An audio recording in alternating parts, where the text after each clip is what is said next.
Today we're going to be learning Rosh Hashanah Daf Kafeh, one of famous daf in Shas because of a famous story, as I said yesterday. Today's daf is sponsored by Betsy Melman in memory of her beloved uncle, Carl Feldman, Akiva ben Ephraim Basara, who passed away at the age of 93 last week. Kind and loving person, Carl was dedicated to his family and the community. Always ready with a smile, he exemplified caring and compassion. May his memory be blessed. Okay, we're going to start at the Mishnah at the bottom of Kaf Daled Amud Bet. מעשה שבאו שניים ואמרו, ראינו שחרית במזרח וערבית במערב. So there was a case where two witnesses came and they said, we saw it in the morning on the east and in the evening on the west. And again, lack of clarity what exactly this is. Rashi claims, again, I'm going to keep this simple. Rashi claims, even though it's not, but Rashi claims they saw the old moon in the morning, and then they saw the new moon in the evening. And we know that that can't be because there has to be 24 hours in between. We already learned that. Remember, the molad is seen somewhere in the middle of that 24-hour period, but you wouldn't see them both in 24 hours. So it seems like their testimony is not really accurate. Amar Rabbi Yochanan ben Nuri, Eidei sheker hen. Rabbi Yochanan ben Nuri said these are obviously false witnesses. Kishabau liyavne, when they got to Yavne, it seems like Rabbi Yochanan ben Nuri must have caught them on the way because Yavne was the Beit Din where they determined the month. So it must be Rabbi Yochanan ben Nuri saw them on the way and said, oh, these are clearly not good witnesses. But when they got to Yavne, Kiblan Rabban Gamliel accepted their testimony. Very strange. We don't really know why Rabban Gamliel accepted their testimony when it seemed contradictory. The Gemara will give a reason. Okay. Some claim, a lot of what I'm going to say today is based on an article by Avi Walfish in Hebrew. It's found in a journal called Nituim, which is a journal about Mishnah, Nituim, volume Yudchet. It's called Ha'imut al-Chati B'itzuv Dramati. Okay, it's a great line. It's a halachic battle with a dramatic design, okay, or however you would translate that. Anyway, that's what he has a very, very, very long article. I picked out points from it and we'll talk about them. In general, Avi Walfish is very good at literary analysis and he talks about all sorts of words. You can already start paying attention, like kibel, ra'ah. Okay, kibel is to accept, ra'ah is to see. There's a lot of seeing, accepting, bo, the language to come. Okay, there's a lot of repetition of certain words, which by the way, re'iyah is what we're all about, right? It's all about seeing the new moon. So the word ra'ah is going to come up a lot in this story, and it's going to connect, obviously, with things going on in what we've been learning.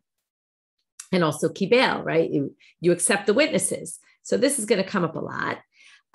Anyway, we'll go on, and then I'll mention all sorts of interesting points he makes along the way.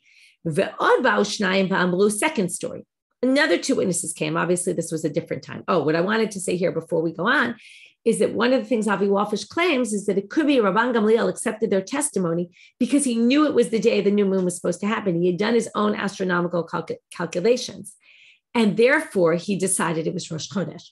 Not necessarily because he believed the witnesses. He might have thought that they were lying, but he didn't almost care. He said, oh, I'm going to accept these witnesses in order to determine the month is today because I know the month is today.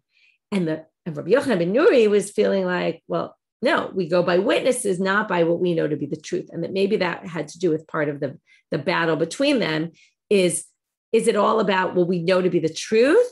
Or is it, right? Or is it witnesses that we need, right? And how much, well, we'll talk about this idea as we go on. Another two came along and said, we saw it in its proper time.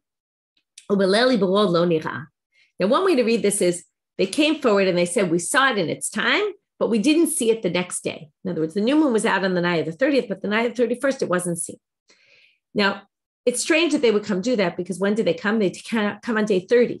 So it wouldn't make sense that they were already talking about day 31. And it would have said, Rinu bismano, ubaleli boro lo ri'inuhu. We did not see it. So based on that, it could be, and this also Avi Walfish claims, is that Rinu bismano is what they said. Then what happened was, and it's possible, it's not clear, that they then sanctified that day to be Rosh Chodesh. It seems like they did.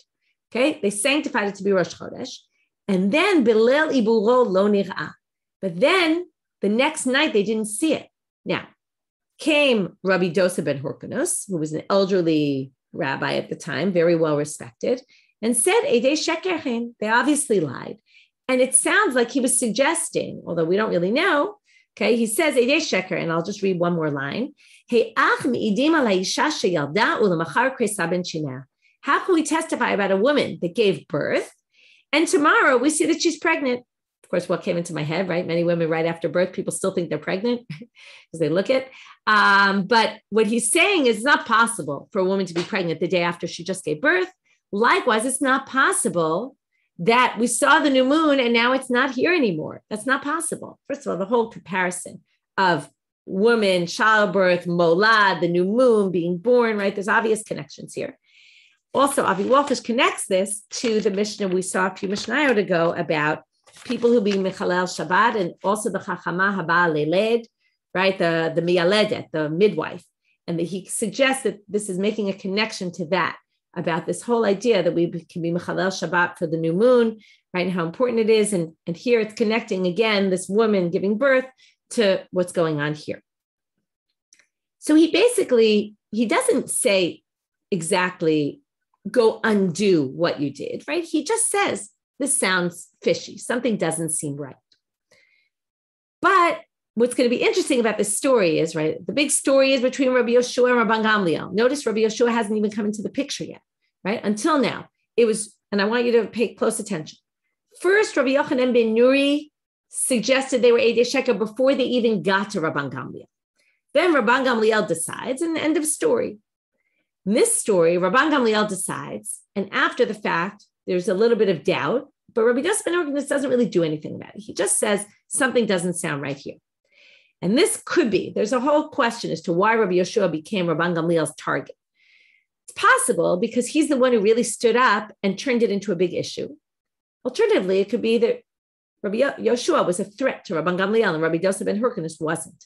Okay, and we see the stories as they go on, right? We see all sorts of stories between Rabbi Yoshua and Rabbi Gamliel where there's big fights between them. Main one being in Bracha, where basically he says Tfilat Arvit is Reshut, and Rabban Gamliel says Chovah, and then Rabban Gamliel says, who's the one who says this? Rabbi Yoshua doesn't answer, and they say, are you the one who said it? And then he embarrasses him and he makes him stand up in front of everyone. And then the people get very angry. And I don't know if you remember what they say, but they say, you already embarrassed him here. You already embarrassed him here. And this is one of the stories where he embarrassed him. So it's very important to understand this story in the context of the other stories. And likewise, that story in the context of this one. This obviously happened previously. So Amarlo Rabbi Yoshua. Rabbi Yoshua says, now notice he says to Rabbi Yosef ben Hirkinus, but it was enough that he said that, Ro'eh ani et dvarecha. I think you're right. Now already that's a statement. It's not the same as saying they seem to be false witnesses. Again, one could argue and say, what do you mean? By saying they're false witnesses, when Rabban Gamliel accepted them, Rabbi Yosef was also to blame. However, for whatever reason, Rabbi Yoshua is the one who gets gets punished for this. Shalach lo Rabban Gamliel. So Rabban Gamliel sent to him, Gozrani alecha shetavo etzli b'makelcha u'ma'otecha b'yom ha'kippurim. Excuse me for a minute.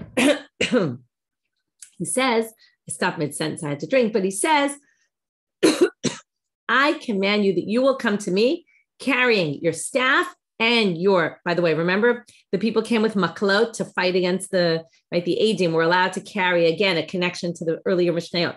They were allowed to carry their maklot if they had to beat up people on the way. Come with your makel and your ma'ot and your money. B'yom ha'kippurim shechal liot b'cheshboncha. On the day that you think it's going to be Yom Kippur. In other words, right, I thought it was a 29-day month. You think it's a 30-day month. So on 11 of Tishrei, that you think is 10th of Tishrei, come before me. Basically meaning, right, we don't know what Rabbi Yoshua was planning to do. Was he planning to keep 2 days of Yom Kippur, one like Rabban Gamliel, one on the day he thought? Or was he planning to do just Yom Kippur on the day that he thought, on the 11th?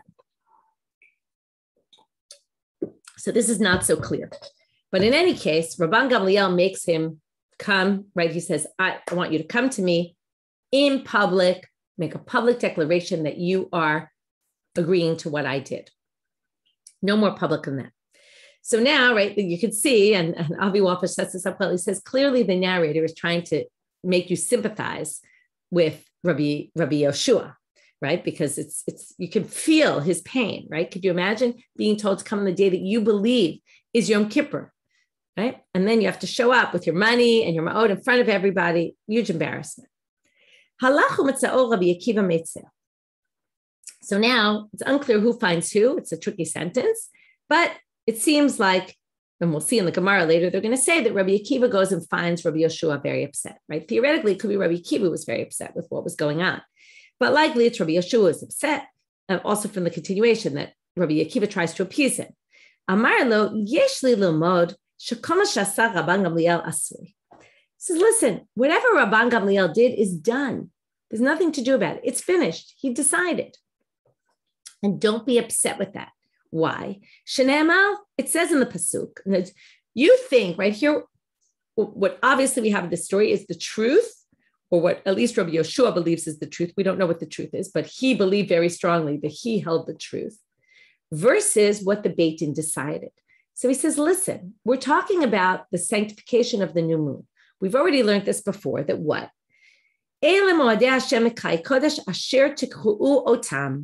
These are the holidays, right, that you will call, right? Asher tikru otam, but we darshan it. Well, we'll see later the darshan atem, but the asher tikru otam, you call them. Bein bizmanan, bein shelo bizmanan. Avi Wafish connects the language here, right? It started with ri'inuhu bizmano. They saw it in its time, and then they didn't see it later, right? But he says it doesn't matter. Bein bizmanan, bein shelo bizmanan. Yes, you think you want to go by what they saw and did they see it in the right time or not, and you don't believe that what they said was true. But it's not possible. It doesn't matter what the truth is, because the rabbis have the power to determine the new moon, whether it's in its right time, whether it's not in its right time. It doesn't really matter. Eli moadot ela elu. The only holidays we have are the ones that the Beit Din determined. So the Beit Din determined this. That's the truth now. It creates a new reality, right? It's a very hard thing to understand. Something could theoretically go against the truth, but it becomes the truth. This is what, and this is why this sugya is such an interesting one. Now, what Rabbi Akiva does, he keeps it very specific to this issue. Now, you would think that would be enough for Rabbi Yoshua, but apparently it's not, although maybe it is, but the story seems to think it's not, because Balo Eitz of Rabbi Dosa ben Hurkimus, he still isn't satisfied. He goes to Rabbi Dosa ben Hurkimus, and we don't know why he's going. Maybe he was convinced by Rabbi Akiva, but he wanted to make sure that the person he was relying on was going to be with him, possibly. Or he wasn't satisfied with Rabbi Akiva's answer, and therefore he goes to Rabbi Dosa for a different answer to see maybe he could get something more. So Amarlo, Rabbi Dosa ben Hyrcanus says to him, now remember, Rabbi Dosa ben Hyrcanus was the one who disagreed with Rabban Gamliel from the beginning. He was the one who caused all the problems, so to speak. But what does he say? Im ba'im anu ladun achal beit dino shel Rabban Gamliel is a great line. If we start to question his court, tzrichim anu ladun achar kol beit dinu beit din she'amam miyamot Moshe v'ad akshav. We're going to have to start questioning every single court that was from the time of Moshe until now. In other words, you can't go against what the court decides, right? What Avi Walfish says it well. He says this is not a question of Kiddush HaChodesh, very specific, the way Rabbi Akiva answered. But okay, the Kiddush HaChodesh is determined by the rabbi, so it doesn't, by the court, it doesn't really matter what the truth is or not. What he's saying is this is he calls it chevrati politi, a political social issue, right? In other words, maybe Rabbi Yoshua was appeased by Rabbi Akiva in terms of the Kiddush HaChodesh issue, but he still wasn't appeased by the social political issue, right? He was against Rabban Gamliel's maybe way of handling it. He was against all sorts of other things about Rabban Gamliel in general. We see every time he gets up and he's sort of, even though we're always sympathetic to Rabbi Yoshua in these stories, he kind of causes problems, right? In the Tfilah Avi Rashut story, he lied even, and he didn't say what he really believed. You feel like he's not exactly innocent, even though the stories make him out to be the victim. He's not exactly an innocent victim.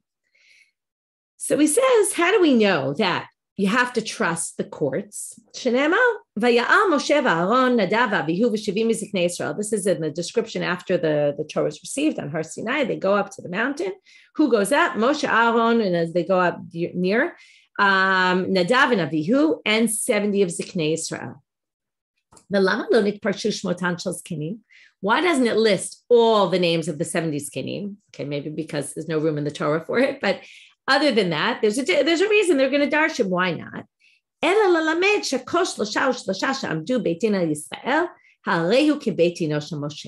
To teach you that every court of three that sits is like the court of Moshe. In other words, this is right, it's clearly not. But in terms of what we call samchut, the authority of a court is like the court of Moshe. You can't start doubting the authority of the court. This sugya fits in with a whole slew of sugyot, main one being Zakei Mamre and Sanhedrin, about the importance of keeping the centrality of the rabbis and the courts to determine what the halach is. Otherwise, we end up with a big mishmash, right? I mean, already nowadays we can appreciate that, right? Now, on the one hand, it's a good thing that there's a diversity of opinions. On the other hand, you need some sort of unity, certainly when it comes to Kiddush HaChodesh. Right? It's already confusing that when you go, if you live in Israel and you go outside of Israel, or the reverse, and you come to Israel for the holidays, you live outside of Israel. And some people are keeping 1 day and some people are keeping 2 days. And already that's confusing. How many days of Yantif are there? Forget about if you're keeping 2 different Yom Kippurs. Could you imagine? Right? It would be crazy if some people keep Yom Kippur 1 day and some people are keeping it another day. That would just create, it's not sustainable to have 2 different calendars. So because of that, we have to accept the authority. Again, I'm not going to get into all these issues, right? There's different sugyot. When we get to Yaminu small, the Torah says there, you can't veer from what the rabbis say, right or left. Some sources say if they tell you right is left and left is right, and you know they're wrong, you still have to go by them. Some people say it's only if you think that what they're telling you is right is left and left is right. There's a bit of a difference whether if they're actually really making a mistake and it's 100% clear, maybe you don't have to go by them, versus others who think you have to go by them in any case. Mistakes happen, but if we start questioning the courts, we'll be questioning the courts forever and we'll never rely on them. Right? That's the whole issue of lo b'shamayim. It's not in the heavens; it's given to man, and they're the ones who determine, and therefore that's what we have to live. We have to keep this system going, particularly as I said when it comes to Kiddush HaChodesh. So now he says. So what happens? Is he convinced by Rabbi Dosa? Yes, he is. Because what does he do now? And this is almost, you can feel his pain when you read this sentence. Natal maklo, he picks up his makel, uma'otav biyado, and his ma'oder in his hands. The halach liyavne etza Rabban Gamliel, and he goes to Yavne, to Rabban Gamliel, b'yom shechal Yom Kippurim liyo b'cheshbono, on the day that he believes it's Yom Kippur, right? And he goes and he does what he's supposed to do, like a good, right? Does what he's supposed to do. What's Rabban Gamliel's reaction? And this again, it's a little bit hard to swallow. Amar Rabban Gamliel nishako al rosho. He kisses him on his head. By the way, another thing I'll be Wolfish talks about is the Rosho. The Rosh comes up a bunch of times, like Rosh Chodesh, Rosh Hashanah. Goes. So again, this Rosh, he kisses him on his head. Amar lo bo b'shalom. He says, "Come in peace, Rabbi v'talmidi, my rabbi and my student." Rabbi b'chokhmah, you're my rabbi in intelligence, v'talmidi shekibalta et dvarai, and you're my talmid that you accepted my words. Again, what do you see here? The kibel, right? Kibel Rabbi Rabban Gamliel et ha'edim, right? He accepted the witnesses. Now, Rabbi Yeshua accepted what Rabban Gamliel decided. What's difficult about this line? Do you feel like Rabbi Yeshua walked out of this feeling like, wow, Rabban Gamliel has so much respect for me? Not exactly, right? It's not exactly the most convincing, it almost sounds a little bit exaggerated and like he's trying to make him feel good. But in the end, he's a little bit belittling him. So, which I think it's almost like now, why there's a sequel to the story. It didn't exactly close in a very hermetic way, but the story is going to continue in the next scene when, they again have a problem. I don't remember the order of the cases, but there's a few cases where Rabban Gamliel embarrasses Rabbi Yeshua. And that's why eventually in Brachot, the people say, enough of this, Rabban Gamliel, we're kicking you out. We don't like the way you're treating Rabbi Yeshua. Okay, so the way Avi Wolfish said it, he said he pays a personal price, right? There's a big personal price to be paid of Rabbi Yeshua in this story. Okay, he tries to connect then this story within the context. It's something Avi Wolfish does very beautifully in general, connecting Mishnayot to each other and in their context. And he says how basically the first parak was all about the Kiddush HaChodesh and how important it is to do it in its right time and determine the holidays. And you can then be Mechalel Shabbat. You can desecrate Shabbat even to do it. How important it is to set the times right. But in the second chapter, it's all about who decides. And it's all given to humans to decide, how do we determine when the new moon is going to be? And therefore, there's this, on the one hand, there's this truth that we want to get at. On the other hand, the truth is in the hands of humans. And that obviously has potential to err. But what it's trying to say is, even though that's the case, we have to accept the authority, because if we don't, we'll end up with a big mess. Okay, so that's another thing. And it really shows us this story, the limitations of humans and how it's not so clear cut. There is no absolute truth. Okay, I just want to see what else I jotted down that I wanted to add. Right, and then what he says is that what they're doing in the Gemara here or in the Mishnah is using this Masechet as a way to talk about a bigger issue. That was the main point, that they're using all of this to get to something which is a much broader issue, that isn't just a Rosh Hashanah issue or a Rosh Chodesh issue, but it's actually something that affects Judaism across the board, which is this concept of the courts and relying on the courts and not being able to veer from what the courts tell you. Okay, one thing I thought about is that it was interesting if you compare we started with the chapter with the Mesuot and how they did the bonfires, but then the Baitusim tricked people, right, and messed up the calendar. And then we had the Kutim, and then we had the Baitusim who were trying to torpedo the witnesses along the way. And there were all these different outside sects that were basically trying to torpedo this whole thing of the Kiddush HaChodesh, whether on purpose or by accident, but different calendars and all that. And this shows that it wasn't just from outside, but even from within, they had stresses, right? The last while, we've been talking about all these different pulls, about pulling in different directions about this. I thought that was interesting. And then the last thing I want to talk about is if we go back and say that Rabban Gamliel, if we look at Rabban Gamliel across a bunch of the different Mishnayot that we've seen about Rabban Gamliel. So remember, he had the Tavla yesterday we saw where he showed people what the new moon looked like. He was very into having a very formal process of aging, right? That's why he had all these shapes, even though we had a whole problem. How could he possibly have all these shapes of the moon, et cetera? But it was very important to him to have a very formal procedure with the witnesses. On the other hand, and we see this with a few other things about Rabban Gamliel. On the other, right, remember he kept saying, we want to make sure witnesses come. Otherwise, if we don't have witnesses, we're going to be stuck. It was very important for him to formalize the process. On the other hand, it's through witnesses.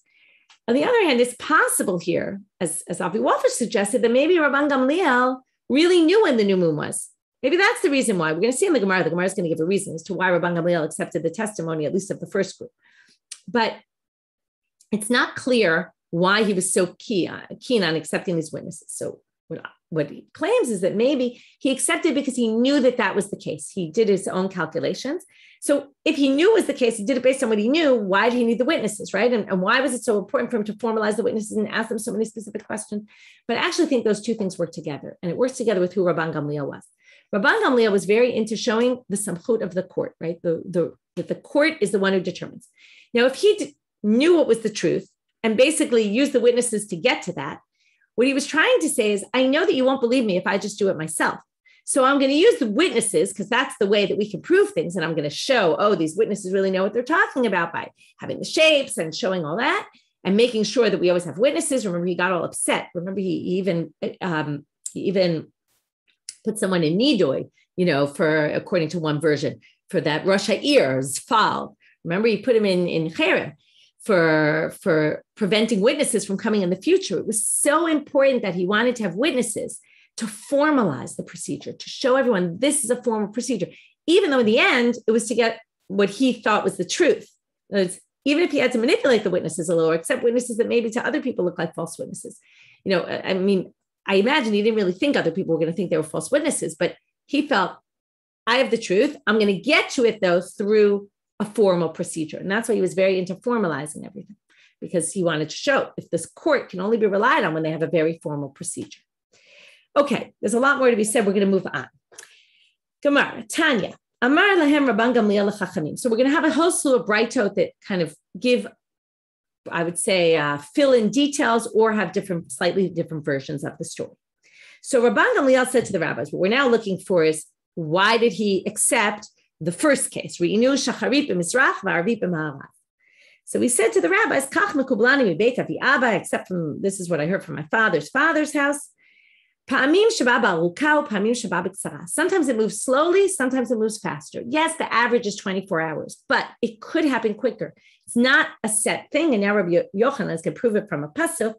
Amar Rabbi Yochanan, my time of debate Rebbe. Some people have the girsa, my time of debate Rabban Gamliel. Okay, but Rabban Gamliel was also from the Rebbe, came from the house of Rabban Gamliel, so it's possible he really is Beit Rebbe. It means same person, really. It's referring to the same household, same family lineage. Dichtiv asa yareach lemoadim. The yareach goes in times. Shemesh yadam v'o. The sun takes a clear route. So, or shemesh, the shemesh knows when, the sun knows when it's coming or when it's setting. Shemesh hu yadam v'o. It's the sun who knows. Notice it doesn't say yareach yada. It says the yareach goes in times. Yareach lo yadam v'o. It's not so clear when it's going to come, right? And that's why we need edim, right? So therefore, he teaches this, he learns from this to say, it's just not clear how long it will take. And that's why they might not have been false witnesses. Rabbi Chia Chazia L'Sira the Havakai B'Safra de Eslim V'Tish'a. Okay, Rabbi Chia sees the molad that it came on the 29th. Shakal Kala Patakbe. He took a piece of dirt and threw it at the molad. Amar Le'or T'Be'inan L'Kidushebach. We're supposed to sanctify you in the evening. Ba'at Kaim Atacha, and you're here now. If you're here now, I can't sanctify you in the evening. Zili Kase, go hide yourself. This is again this proof that they didn't want, right? They knew what was supposed to be. And when reality didn't really match that, they didn't want people to really see that. So he kind of says, go hide yourself. Don't let anyone see you so that I can sanctify the moon when I'm supposed to, and I won't look like I'm doing something wrong. Amar le Rebbe the Rabbi Chia. So what does Rebbe tell Rabbi Chia? And it's not exactly clear. There's different commentaries as to why he told him this. Zil le'ein tav. Some people say ein tav is a name of a place. Some people actually say it doesn't mean that, it means something else. Let's just say it's the name of a place. V'kadshe liyarchen, go sanctify the moon there. Maybe what his point was that go sanctify it there. Again, there's different interpretations as to why. Some people say maybe he said go sanctify it there because maybe the new moon, maybe the molad wasn't seen there, and therefore it won't look like you're doing something false. If you do it here where we actually saw it, it would be a problem. Ushlachla lisimana David Melech Yisrael chai v'kayam, and then send me a siman that you did it by telling me the words David Melech Yisrael chai v'kayam. Okay, the commentaries try to figure out what's the connection of David Melech Yisrael chai v'kayam. Some people say that Rashi quotes this pasuk where his reign is compared to the moon, and maybe because of that, not so clear. Maybe it was just some sort of random sign. But what's interesting about this is in Kiddush Levana, which is a ceremony we do after on Motzei Shabbat, after the new moon, depending what day it is, there's a whole vikuach, but I'm not going to get into that. But we do the Motzei Shabbat soon after the new moon is seen. We say David Melech Yisrael Chai V'Kayam, and it comes from here. So there you have some interesting piece of information. Okay, moving on. Tanu Rabbanan. Pam echad nitkashru shamayim ba'avim. There were a lot of clouds in the sky. V'nir eit demut levana be'esrim v'tisha l'chodesh. And they saw something was probably a cloud. Again, there's different ways of interpreting this, but assume it's a cloud that looked like the moon. And they testified, oh, we saw the new moon. They thought it was Rosh Chodesh, the people, and the Beit Din was going to sanctify the new moon. Amar lahem Rabban Gamliel. Again, this is my proof, I think, that Rabban Gamliel had astronomical knowledge, or something where he, right? It's interesting. He always went by the Eidim, but here he doesn't go. He says, no, your testimony is not good. כך מקובלני בבית אבי אבא, אין חידושה של לבנה פחותה מ-29 יום, ומחצה ושני שליש שעה ועין ג' חלקים.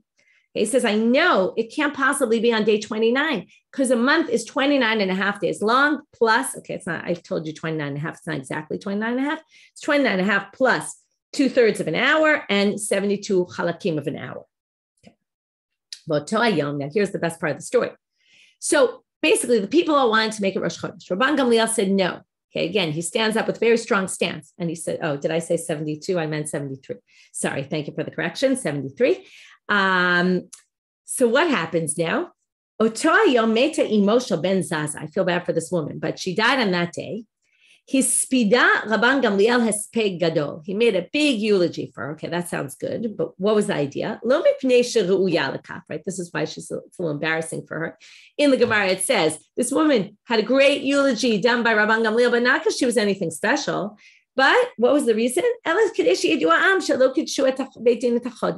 wanted everyone to know, because they all thought it was the new moon and Rosh Chodesh. He wanted them to know, no. The Beit Din did not sanctify the new moon. What does that have to do with the eulogy? Because you're not supposed to eulogize, certainly not for a long time, really not at all, on Rosh Chodesh.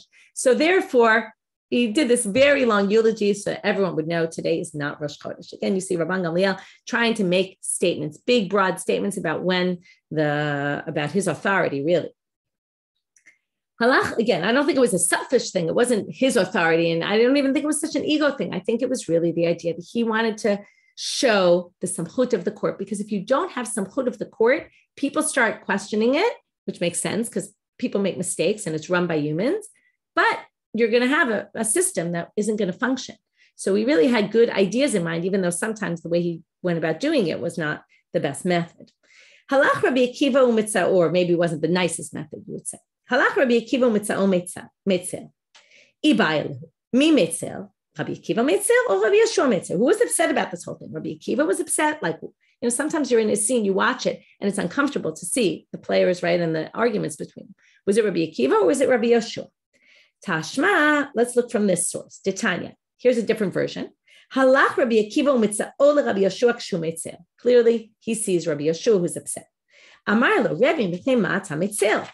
Amar lo, Akiva, ra'oi lo sheyipol lemita yud bet chodesh va'al yigzor alav gzera zo. He talks about himself in the third person. He says, I would rather go into bed and be sick for 12 months, which is crazy to think about, right? You're sick, you feel like I can't go another day like this. I'd rather be sick in bed 12 months than do what Rabban Gamliel is asking me to do, right? It goes against everything that I believe in, right? I think that the truth is that it's not, that day to me is Yom Kippur. Amar lo, Rebbe tarsheni lomar lefanecha davar achad shelimaditani. I'm going to tell you something that you taught me. Amar lo, emor. He says, okay, say it. Amar lo, harei ata omer, atem, gimel pa'amim. Okay, this is in the section about the holidays. It says really otam, but you can read it as atem. Atem afilu shogegin. You determine it, even if you're unwitting about it, mistake. Atem afilu mizidin, even if you intentionally do it wrong. Atem afilu mut'in, even if you make a mistake. But Lashana ze amar lo, when he said that, he said to him, Akiva nichamtani, you made me feel better. This is why I told you it's a little bit unclear. In this version, he seems like he's appeased after that. But yet, still in our Mishnah, Balo Etzel Rabbi Yosef and Hyrcanus. So Tanu Rabbanan, here's another braita about this. Lama lo nitparshu shmotam shel zkenim alalu. Why doesn't it say the names of the zkenim? Again, a similar drasha. Shelo yomar adam ploni keMoshe v'Aaron, ploni keNadav v'Abihu, ploni keEldad u'Medad. V'omer. So you don't say, right? Only if they're like Moshe and Aaron. V'omer. We'll continue. Vayomer Shmuel al ha'am, Hashem asher asat Moshe ve'et Aharon. Shmuel says to the people, this is in his speech, when the people want a king, and he says, you really shouldn't have a king. So he says, God is the one who made Moshe and Aaron. Ve'omer, a few psukim later, it says, Vayishlach Hashem et Yerubal ve'et Bedan ve'et Yiftach ve'et Shmuel. God sent you all these leaders throughout the times. Okay, Yerubal, Bedan, Yiftach, and Shmuel. So who are those people? Yerubal ze Gideon, that was the shofet, the judge Gideon. Yerubal, she'asam meriva im Baal, because he fought against the people who were worshiping the Baal, which was an avodah zarah at the time. Bidan ze Shimshon, Bidan. Ta'atim Bidan, he came from Shevet Dan, that's why he was called Bidan. Yiftach kemashmo, that was his name. Now, why is that pasuk important? Because there's another verse that we say in Kabbalat Shabbat every week from Tehillim, Moshe v'Aharon b'chornav, u'Shmuel b'korei shemo. Okay, there's Moshe and Aaron, they're b'kornav, and Shmuel b'korei shemo, because they call out to God and he answers them. Shows this comparison between Moshe and Aaron and Shmuel. This is a bit like a mathematical equation. Moshe and Aaron are up against Shmuel, they're comparable, and Shmuel appeared in that pasuk with Yiftach and Bedan and Yerubal, right, and Gidon and Shimshon. Shakala katuv shlosha kalei olam kishlosha chamurei olam.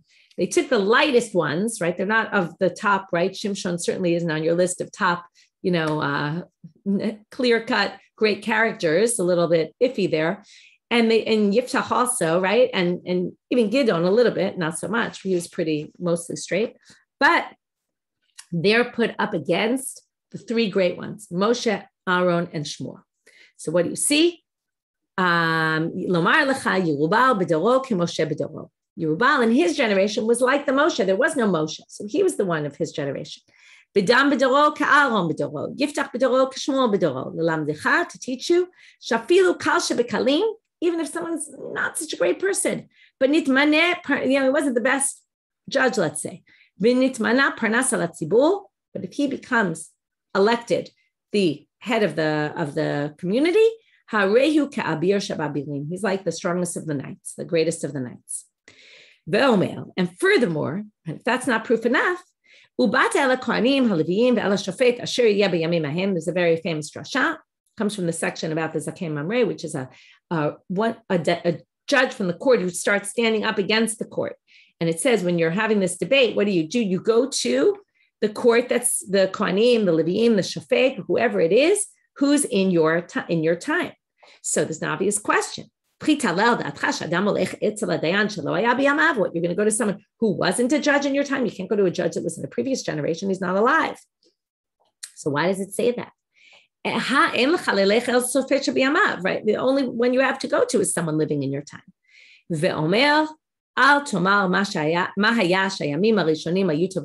Don't say, I'm not going to trust this court because this court is just not a good court the way it was then, right? How many times do we talk about our leaders, right? Our leaders of today are not like the leaders of the previous generations, right? Unfortunately, we have what we have and we have to rely on them, right? Now, I'm not saying that take this to politics, but when it comes to the courts, and that's why I'm taking it to a political place, so you understand, right? People say this all the time. They're always saying, oh, right, things were better then, and the leaders were better then, and the judges were better then. But it doesn't matter. Our courts, we have a court system, and whatever the court decides is decided. And once we no longer have a Sanhedrin, maybe things are different, and it's not as clear cut. But when there's a court, we have to listen to the court. Right. And it could be, right. The question is, would this be relevant today in any way? Right. We all know that people hold by this person, people hold by that person, right? There's all different tracks. Now it's much less centralized, but certainly then when it was very centralized, so you had to be very careful. And that you had to listen to what they were saying, because otherwise it would be a big mess. So yes, I see, Medina, you're saying there's no discussion here of abuse of that power. Obviously that's that's a little bit of a problem. That's exactly what happened in the Rabban Gamliel story. He was abusing his power and the people rebelled and they said, we're not going to have you as the head. So there is a bit of democracy in there. And they rebelled and said, enough already. You did this once, you did this twice, we've had it. We're not going to let you abuse your power. So there is a bit of a system in check. But if they're the court and the people have, there has to be, I guess, some agreement, or at least, that you can't go up against it. Again, it's obviously tricky. It's not so black and white and so clear cut. Okay, last section before we get to the new chapter. Natam maklo ma'utav biyado. So here the story ends a little bit differently. Tanu Rabbanan, kevan shera'aoto, when he saw him, again, there's the re'iyah. He sees him, right? There's all of that seeing the wit, right? The new moon, seeing this. He sees him. Amad mikis'o neshakol rosho. He stands up from his chair and he kisses him on his head. Amar lo shalom alecha Rabbi v'tamidi, Rabbi shali maditani Torah berabim, v'tamidi shani gozer alecha gzera ve'ena mekayma ketamid. Sorry, ve'ata mekayma ketamid. Sorry, I said that the opposite. I told you to do it right. You're number one, you're a Rabbi because you taught Torah to me in public, but you're also my Talmidi. I told you to do something and you listened to it. Ashrei Hador, here he takes it one step farther and he wants to tell all the people, you should learn from here. Ashrei Hador, happy is the generation, Shagdolim Nishmeim Liktanim, that the great ones listen to the less great ones, right? Meaning Rabbi Yoshua, who's so great, is listening to me, Rabbi Yoshua, Rabban Gamliel, Kal v'chomer Ktanim Lagdolim, and all the more so then, the smaller people should be listening to the greater people. So the Gemara says, Kal v'chomer Chiyuvahu, what kind of a Kal v'chomer? It's obligation for the smaller people to listen to the bigger people. What he says is, in other words, again, it's just a way of saying, if the Gdolim listen to the Ktanim, then all the more so the Ktanim will say, oh, we also have to listen to the Gdolim. Okay, and with that, again, you can go off on this in a lot more directions, but I gave you a little bit of direction of where to go with it. Moving on to the next chapter. Ra'uhu beitin v'chol Yisrael nechkeru ha'edim v'lo espiku lomar mekudash ad shechashicha harei ze meubar. We learned this yesterday. It was quoted in the Gemara. Then I said I didn't remember if it was a Mishnah, right? It was the next Mishnah. I should have realized that. So the court saw. Now we're going to see it's either the court were the ones who saw, or Kol Yisrael, where all the people saw the new moon, and nechkeru ha'edim, and they checked, questioned all the witnesses. But they didn't manage to designate the new moon as the new moon and do the ceremony until it was nighttime already. By the way, I didn't mention with the woman in the connection about the ubar, it's all pregnant month. It's all the same language as women, right? Pregnant women, etc. It's the same word in Hebrew. To say it's a full month is the same way of saying you're pregnant. Ubar. Okay, in any case, so basically, even though everyone saw the moon and the Eidim were were checked. But since you didn't do the ceremony, it's not yet the new moon. Ra'u beitim bilvad. What if only the court saw? Now the court, Tosfot says we're talking about a court of 23, and that you're supposed to do the Kiddush HaChodesh in a court of 23. If only those 23 members did it, then what do they do? Because then they can't testify in front of each other. Well, they can. What do? Yamdu shnayim ve'idu b'fnehem v'yomru mekudash mekudash. In other words, 2 testify in front of 21, and then the court determines mekudash mekudash. Ra'u shlosha v'hem beitim. What if 3 people see, and that's all there is here? We don't have a court of 21. We have a court of 3, but they're the 3 who saw. Yamdu ashnayim. So 2 stand and testify. You have to find 2 more people to join that one who's left so that they can make their own court. And then they'll determine that the new moon. One person can't be a judge by himself for this issue. So the Gemara is going to ask a whole slew of questions. Why do you need to say if the Beit Din saw and Kol Yisrael? It would have been enough just to say one. It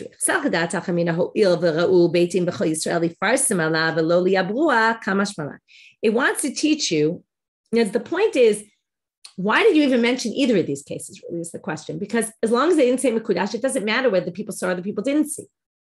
So the point is, even if the people saw, and it was so obvious, you might have thought we'd sanctify that day, but no, we don't. Okay, remember, what we mean is the people saw the night of the 30th, and then the day of the 30th, we tried to sanctify the new moon, but we didn't do it in time. And we only got to it by nighttime. We can't sanctify the day of the 30th. The 31st becomes Rosh Chodesh. So even though it was so popularized, everybody knew about it, it doesn't really matter. Why do you need to say if the witnesses? It would be enough to just say everybody knew. What's the difference whether you question the witnesses or not? This is what they meant to say. It's to tell you, it's an alternative case. Either the people saw, or the court saw, or the Eidim saw. Okay, and we checked with them. It's 2 different cases.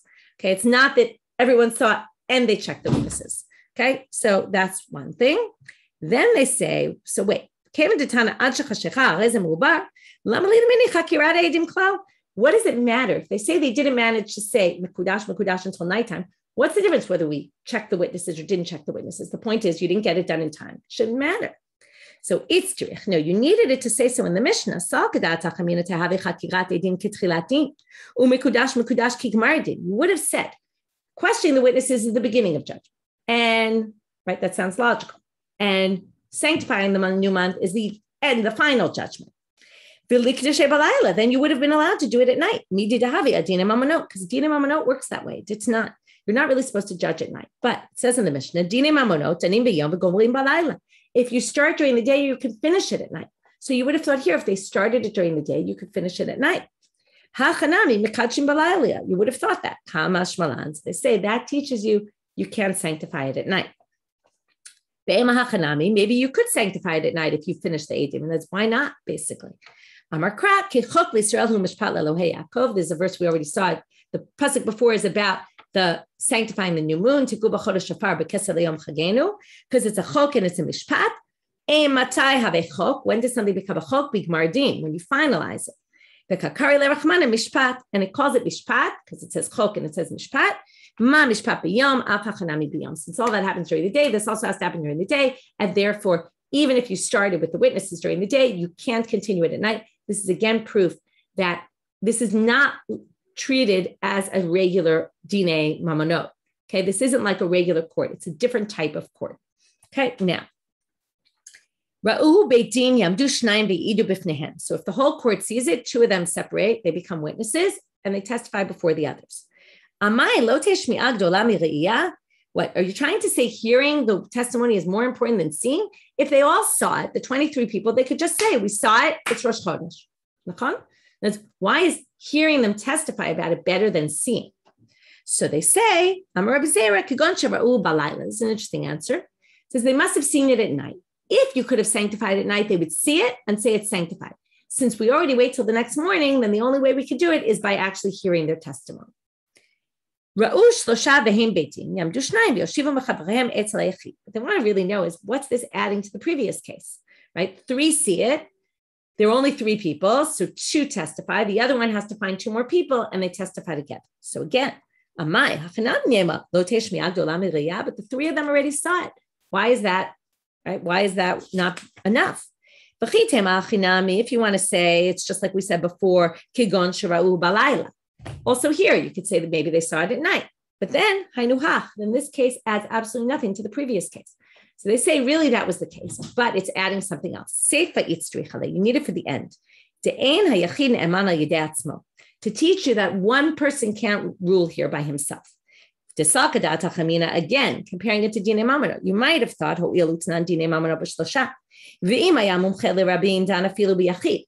Mamano, you need 3, but if it's a real expert, 1 judge is sufficient. But you might think here you could do that as well. So you have 2 who saw, 3 who saw, 2 become the witnesses. They testify in front of the 1. Kamash malan, you can't. To which the Gemara asks, Emachanami, and maybe you could. Why is Yachid Mumche doesn't work here? Why doesn't it work? We prove it for Moshe. Why? Who is the most Mumche? Moshe. We already learned this. Aaron, he says, "Vayomer Hashem el Moshe ve'el Aaron be'eretz Mitzrayim lemor chodesh hazeh lachem." The commandment is given to Moshe and Aaron to say, "Sanctify the new moon." So therefore, you need at least 2. 1's not going to be enough. Why do you then need 3? Because we never have an uneven court, an even court. We have to always have a 3rd. So therefore, we add a 3rd. But for Moshe and Aaron, we learn it can't be done with 1 person. Again, it shows this difference between Kiddush HaChodesh and other testimony. Okay, we're going to stop here and we'll pick up from the bottom of the daf tomorrow. Have a great day, everyone.